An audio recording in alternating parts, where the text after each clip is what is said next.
This is what I believe is the best value in the Gigabyte range for socket AM4. It's the B550M DS3H. It's a 2 PCI Express 16 slots and 4 RAM slots motherboard for really affordable price.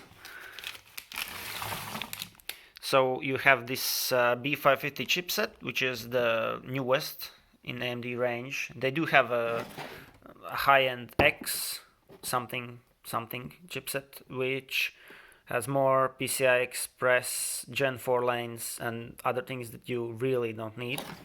Neither do I.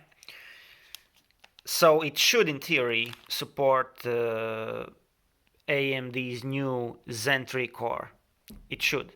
But even if it doesn't, and you today go out and buy this board, you will still have upgrade path, depending on, or it's not upgrade if you can just afford to buy the maximum that this supports today. You can have 16 cores here. You can buy the Ryzen 9 and have 16 cores in this board, or you can buy the Ryzen 7 and have 8 and upgrade later when the 16 core AMDs are a lot cheaper in the used market.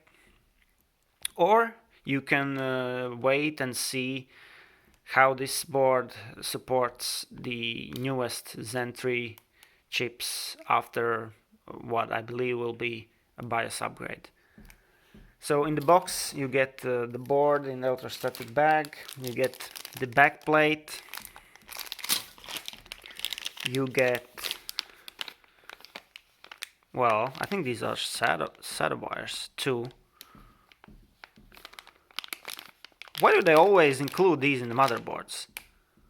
Always, but never when you buy a hard drive. Well, thank you. I have already 1,000 of these. And of course you get the highly regarded and incredibly useful Gigabyte driver CD. And I believe that's it. No, I think you have also some paperwork. Of course you get what is this? So small, there's nothing in it. Are they just referring me to their website or what? Well, I remember when they... Oh no, there is something more. But they used to have like these laminated and really pretty users manuals, which were actually really nice, and you could look up things. Well, but that was back in the day. These days everything is just getting cheaper and crappier. But yeah, that's all you get. I think it's excellent value. It doesn't have a lot of bells and whistles and cool heat sinks and whatnot, but really, this is all you need.